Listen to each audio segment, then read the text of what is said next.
If you know anything about the PC Engine library, it's this. There are a lot of shoot 'em ups. Over 15% of the system's library is just that genre. Until about 1993, it's going to be rare that I go more than 5 or 6 episodes without covering a shoot 'em up. The reason for this is that the PC Engine was in the right place at the right time. In the late 80s and early 90s, shoot 'em ups became the dominant genre in arcades. Basically a 3 or 4 year period, which happens to coincide with the height of the PC Engine. Meanwhile, the Famicom has fallen too far behind technologically to really keep up with arcade ports, and particularly the spectacle-driven games like shoot 'em ups. All is not lost. The shooter released on the Famicom just prior to R-Type on the PC Engine was Guardiac Gaiden, a game developed by Compile and published by R-Type creators Irem. Compile's going to bring their shoot 'em up skills to the PC Engine fairly soon, too. Later in 1988, the PC Engine will have a competitor for the shooter crown, but for sheer quantity of shoot 'em ups, you're not going to be able to beat the PC Engine. And R-Type was a great place to start, though the release is a bit, strange. R-Type hit arcades in 1987, and it became the hot shoot 'em up of the year. It had a fantastic visual style, a very straightforward power-up system, and of course it gave players a huge challenge. The PC Engine version was the first home port. Hudson ported the game themselves for the PC Engine, but the port does some weird things. Perhaps the most interesting thing from a player standpoint is that Hudson was given full access to the original arcade version's development team. So they worked hand in hand with them to get every detail right. That included the number of pixels in all of the sprites, which caused a small problem because the arcade version has a higher vertical resolution than the PC Engine. So the PC Engine version has a little bit of vertical scrolling that has been added. But Hudson didn't stop there. They had access to all of their development notebooks. So the ideas that had to be cut for space or time, well, Hudson included them in the PC Engine version. There was one significant problem with this, though, and that was the cost of manufacturing HuCards. To be arcade perfect, Hudson needed extra storage space, but the cost of increasing the storage space in the HuCard in 1988 was actually more than the cost of producing 2 HuCards. And so that's what they did. March 25th, they released R-Type 1, which is stages 1 through 4. And then on June 3rd, they released R-Type Part 2, and that consists of stages 5 through 8. If you just put in R-Type 2 and turn the PC Engine on, you can play from stage 5 and not have any concerns. But you won't have any power-ups at all. It will be like you continued at stage 5. However, if you manage to complete R-Type 1 on that first HuCard, then you got a 10-digit code. And in R-Type 2, if you hold down Up, Select, and press Start, then you can enter that 10-digit code, and you'll start stage 5 with all of your power-ups and your score. This happens to be the only way to get certain power-ups in R-Type Part 2, because they just didn't occur in the second half of the game. When the time came to release R-Type on the TurboGrafx 16 outside of Japan, Moore's Law had caught up with them, and the cost of packing in all of those transistors was much smaller. So both parts 1 and 2 are on the same card outside of Japan. The plot of the game is that the Baido Empire is invading, and only one man can stop them. And yes, as we'll see later, it is definitely one man. He heads out in the R9 fighter to single-handedly take on the Armada. You can mash the 2 button to rapidly fire small shots, or you can hold down the 2 button to charge up a big blast. I happen to be using one of the core graphics controllers which have built-in auto-fire, which every PC Engine controller after the original one has built in. R-Type is one game where you really have to think about if you want to use it. Though, honestly, firing a bunch of shots easily is usually better than one big blast.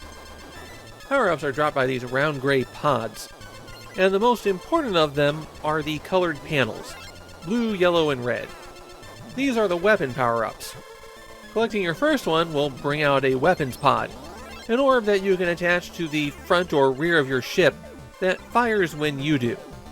The next colored panel you collect gives you the weapon associated with that color, and then the third and final one will upgrade the weapon.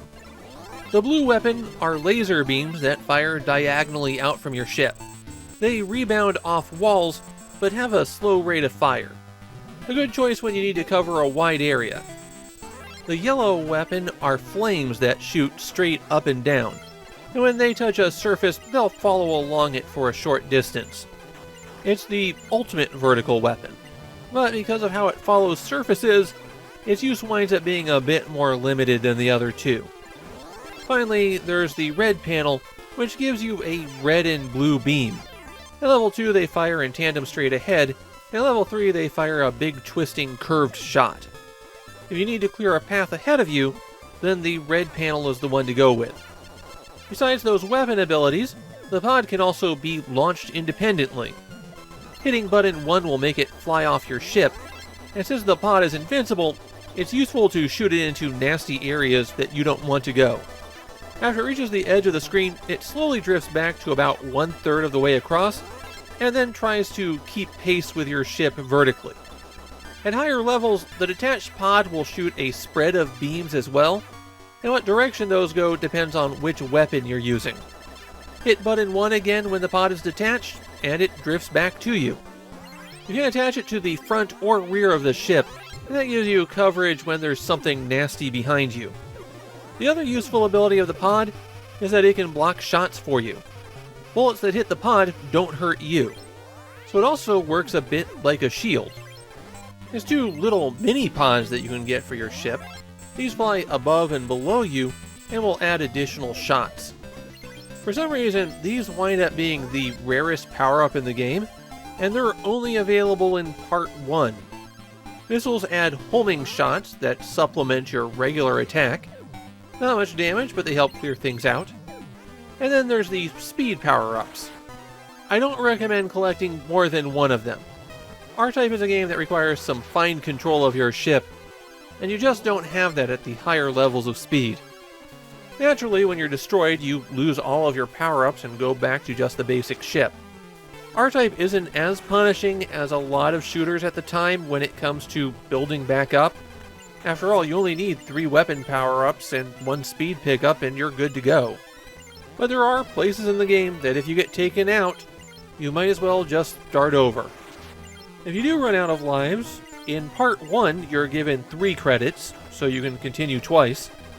But for Part 2, they give you 5 credits, probably acknowledging that these stages are just that much harder since it's the second half of the game. Of course, that's probably nowhere near enough credits to get you through the game, especially when you're learning it. Despite the weird release, R-Type was a huge hit on the PC Engine, which is probably why, at Christmas 1991, Irem took Hudson's port of the game, packaged it up, and re-released it again on CD. Now, even though this is the first CD game I'm talking about in this series, I'm going to save the commentary on the PC Engine CD for when we get to the first chronological ones in about a dozen episodes. I'm just going to confine myself to the R-Type Complete CD, which was part of the Super CD platform. And the Super CD is a whole story I won't get to until around episode 300.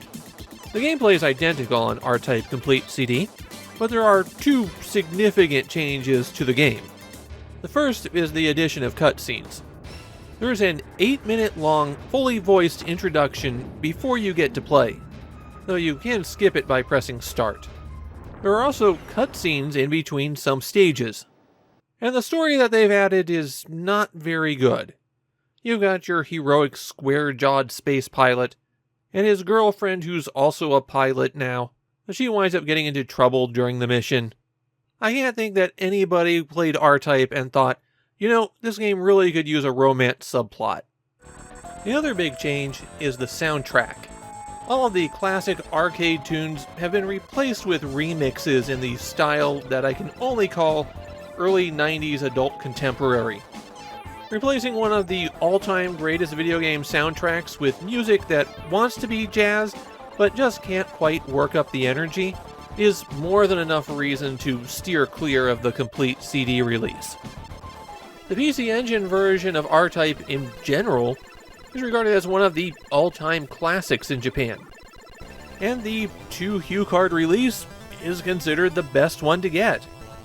Of course, as a classic arcade game, R-Type got plenty of sequels on consoles, but none of those managed to make their way to the PC Engine. Probably for the best since there was already an R-Type 2 on it. My feeling is that this is one of the must-plays on the platform. The TurboGrafx version's probably a little bit easier to manage, just so you don't have to deal with that code, but any version plays really well. R-Type's a great way to kick off shooters on the PC Engine, and we're going to see a lot more amazing ones before we're finished.